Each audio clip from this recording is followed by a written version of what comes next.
Helicopter rescue.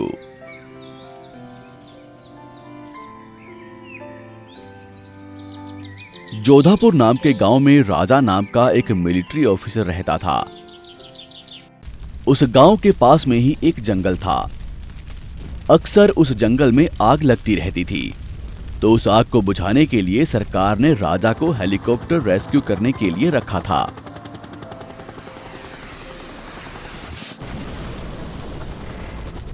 उस helicopter rescue में बड़ी बड़ी बाल्टियों से आसपास के तालाब से पानी निकालकर उस आग में डालते थे और आग को बुझाने की कोशिश करते थे। तभी राजा की नजर एक हाथी पर पड़ती है। हाथी आग में फंसा हुआ था और वो उस हाथी को बचाने की ठान लेता है। असल में राजा जानवरों से बहुत प्यार करता था। वो अपने हेलीकॉप्टर की मदद से एक जाल के द्वारा हाथी को वहां से उठा लेता है।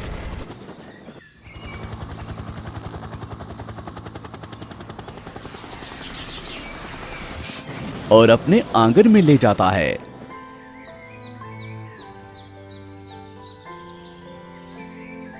वो उसके पांव पर मरहम लगाता है और ट्रक से मक्खन लाकर हाथी के घाव पर लगाता है।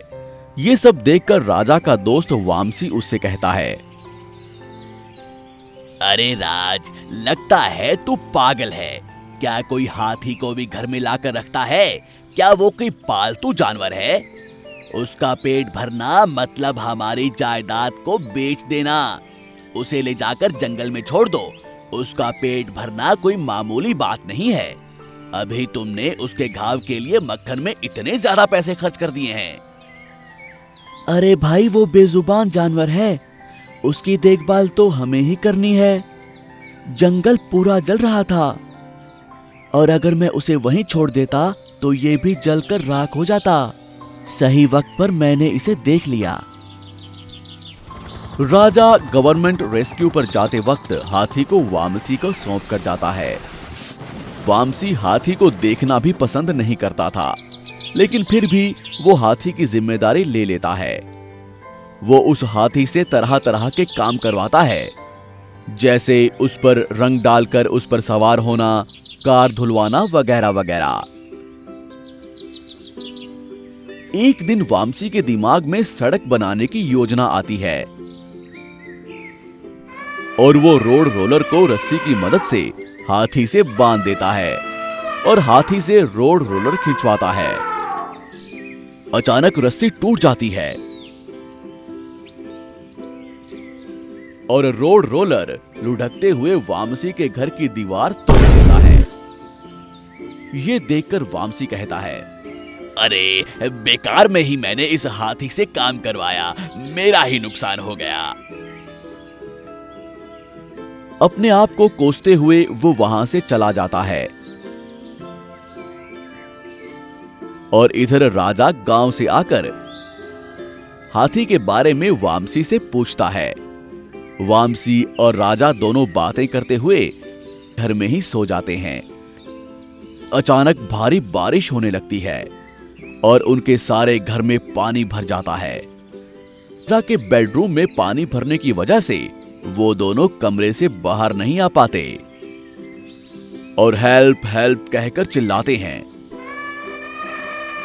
ये सुनकर हाथी तुरंत जाकर राजा के कमरे का दरवाजा तोड़ देता है और उन दोनों को बचा लेता है और उन दोनों को अपनी पीठ पर बैठाकर एक सुरक्षित स्थान पर छोड़ देता है। ये देखकर वामसी कहता है, राजा, मुझे माफ कर दो।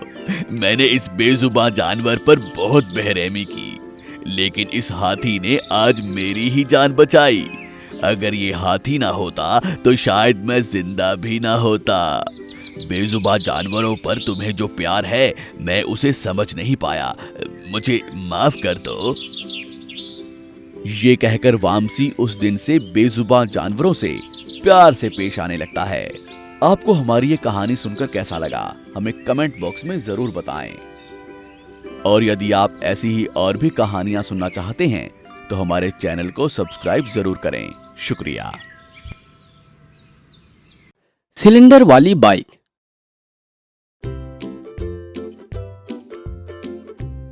साजनपुर नाम के एक गांव में दो दोस्त अमन और गगन रहते थे। दोनों में बहुत अच्छी दोस्ती थी। गगन के पापा की किराने की दुकान थी और अमन के पापा की कपड़े की दुकान थी।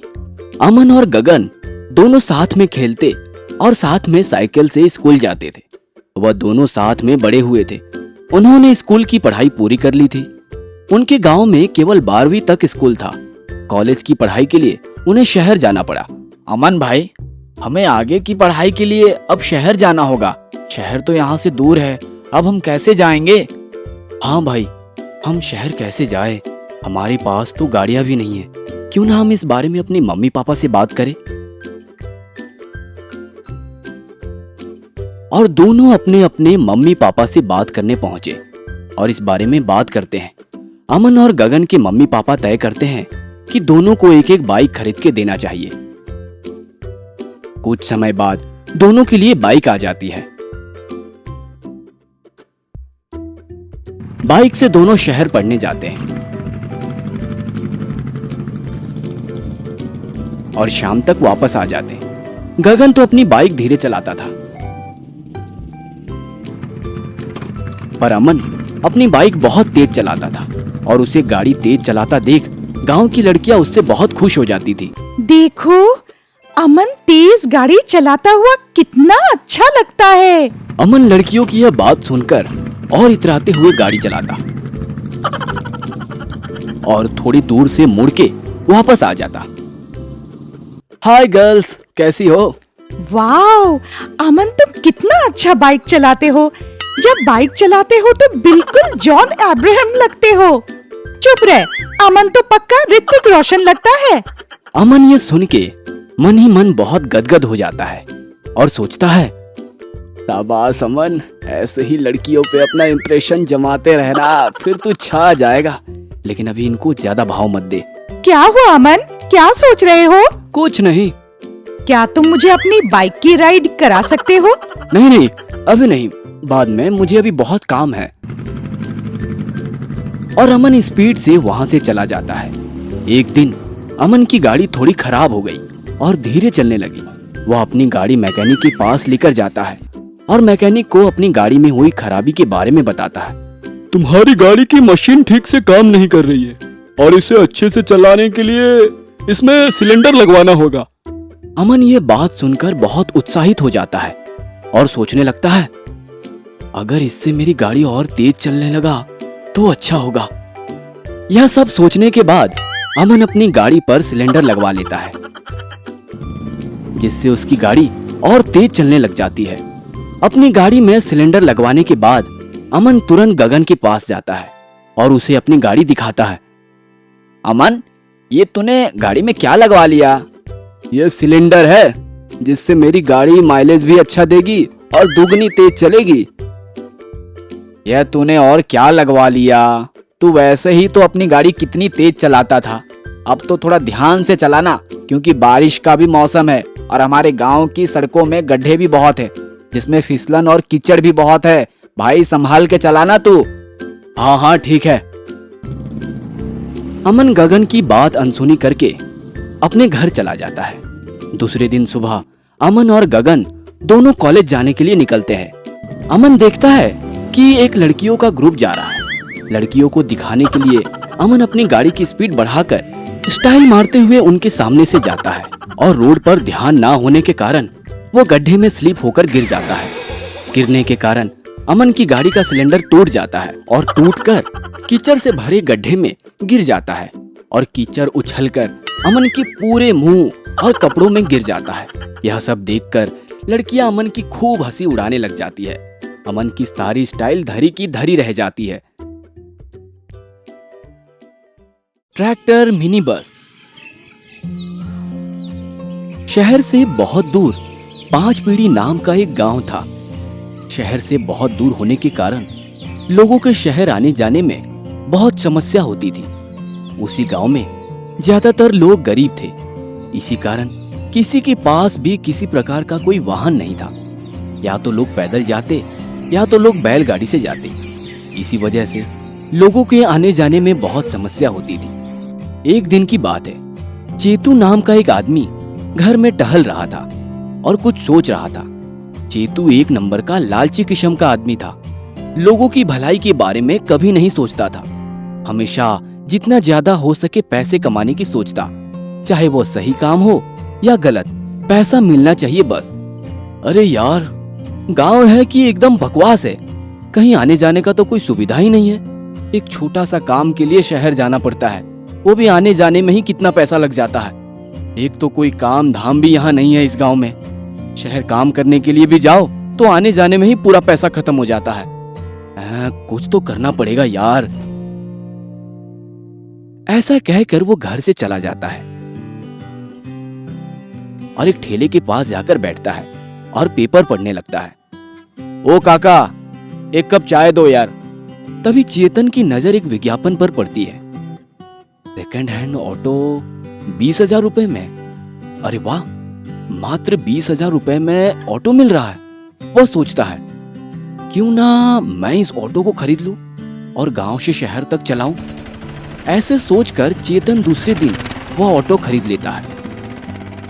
अगले दिन से ही गांव के लोगों को शहर ले जाने और आने का काम करता है, लेकिन अपनी लालची स्वभाव के कारण वह एक बार में कई लोगों को एक साथ बैठाता था, जैसे कि वह कोई धान की बोरी हो। ऐसा रोज का काम था उसका। इससे उसकी अच्छी कमाई हो रही थी। कमाई के साथ साथ उसका लालच और बढ़ते जा रहा था।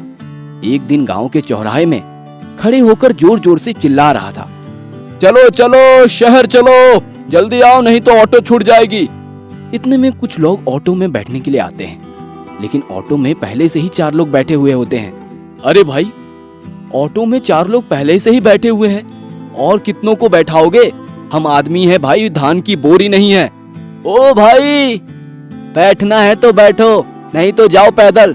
शहर कितना दूर है यहाँ से, आने जाने में कितना पेट्रोल लगता है तुमको मालूम है? चलना है तो चलो, नहीं तो जाओ पैदल। ऐसे लोगों से बदतमीजी से बातें करता, लेकिन लोग मजबूर होने के कारण उसके साथ चले जाते थे। उसी गांव में एक जुगाड़ू राम चतुर्वेदी नाम का एक आदमी रहता था। जैसा नाम, काम भी हर चीज जुगाड़ से बनाता था। एक दिन वो अपने खेत में काम कर रहा था, तभी उसके ट्रैक्टर के पीछे वाला हिस्सा वो टूट जाता है। अरे ये क्या हो गया यार, पीछे का हिस्सा टूट गया, अब मैं कैसे काम करूंगा? तभी उसकी नजर पास में पड़े हुए 2 हल पर पड़ती है। वो जाकर उसे लेकर आता है और अपने ट्रैक्टर के पीछे फिट कर देता है और फिर से खेत की जुताई करता है। इसी प्रकार किसी का किसी तरीके से वो जुगाड़ कर लेता था और अपना काम चलाता था। एक दिन जुगाड़ू राम का ट्रैक्टर खराब हो जाता है। अरे यार, ये ट्रैक्टर फिर से कैसे खराब हो गया? चलो शहर जाकर इसका कुछ पार्ट्स लेकर आता हूँ। ऐसे सोच के वो गांव के चौराहे में ऑटो पकड़ने के लिए चला जाता है। चेतू शहर जाने के लिए तैयार रहता है। उसके ऑटो में खचाखच लोग भरे हुए रहते हैं। अरे जीतू भाई, शहर जाना है, कितना टाइम चलोगे? चलो बस 1-2 लोग और आ जाए फिर चलते हैं। अरे तो इतने सारे लोग तो पहले से ही बैठे हुए हैं, उसके बाद भी तुमको और आदमी चाहिए? इतना भी लालच किस बात का यार? क्या भेड़ बकरियों की तरह ले जाओगे? जुगाड़ू, ज्यादा दिमाग मत लगाओ, चलना है तो चलो वरना जाओ पैदल। चेतू की बात सुनकर जुगाड़ू को बहुत गुस्सा आता है और मन में सोचता है, कुछ ना कुछ तो करना ही पड़ेगा। चेतू वहां से लोगों को लेकर चला जाता है। जुगाड़ू वापस अपने घर चला जाता है और घर में आकर सोचता है, कुछ ना कुछ तो करना पड़ेगा। ऐसा क्या किया जाए जिससे गांव के लोगों के शहर जाने की समस्या दूर हो जाए। अगले दिन जुगाड़ू राम शहर जाता है और वहां से बहुत सारे सामान लेकर आता है और अपने ट्रैक्टर और ट्रॉली को सवारी गाड़ी बनाने में लगता है। ट्रॉली के पीछे भाग में कुर्सियां लगा देता है। लोगों को धूप ना लगे इसलिए ऊपर में शादी वाला टेंट लगा देता है और सामने में एक पंखा भी लगा देता है। तभी एक आदमी आता है। अरे जुगाड़ू भाई, इस बार क्या जुगाड़ कर रहे हो? अरे भाई, मैं अपने ट्रैक्टर को ट्रैक्टर मिनी बस बना रहा हूँ। बस गांव के लोगों को शहर तक ले जाने का काम करूंगा, जिससे शहर आने जाने की सारी समस्या खत्म होगी। वाह जुगाड़ू भाई, इस बार तो बहुत अच्छा जुगाड़ किया। वैसे भी दिन व दिन वो चेतू की आदत खराब होते जा रहे हैं, यही सोच के तो ये बना रहा हूँ। ऐसा बोलकर जुगाड़ू अपना काम कंप्लीट करने में लग जाता है। दूसरे दिन वो अपने ट्रैक्टर मिनी बस को गांव के चौराहे में ले जाता है और खड़ा कर देता है और जोर जोर से आवाज लगाता है, शहर चलो, बहुत सस्ते में, आरामदायक। सभी लोग ऐसा अनोखा ट्रैक्टर बस देखकर बहुत हैरान हो जाते हैं और सबके सब लोग उस ट्रैक्टर मिनी बस में जाकर बैठ जाते हैं। ये साला जुगाड़ू राम जुगाड़ करके फिर क्या बना कर लाया है यार। मेरा अच्छा खासा धंधा चल रहा था, इसके चक्कर में आज एक भी ग्राहक नहीं मिले। इसका कुछ तो जुगाड़ करना ही पड़ेगा। फिर उसी रात चेतू जुगाड़ू राम के घर जाता है और उसके ट्रैक्टर के सारे चक्के, नॉट, बोल्ट ढीले कर देता है। अब मजा आएगा। ताला मेरे पेट पर लात मारता है, जब ये लोगों को लेकर जाएगा तो फिर देखने में मजा आएगा। दूसरे दिन जुगाड़ू अपने ट्रैक्टर मिनी बस के पास आता है तो देखता है कि एक नॉट बोल्ट नीचे गिरा हुआ है। अरे ये कहाँ गए यार। फिर अपनी गाड़ी की अच्छे से जांच करता है तो पता चलता है कि सारे नॉट बोल्ट ढीले हो चुके हैं। अरे ऐसे कैसे हो सकता है, कल मैं जब चेक किया तो सब तो ठीक ही था।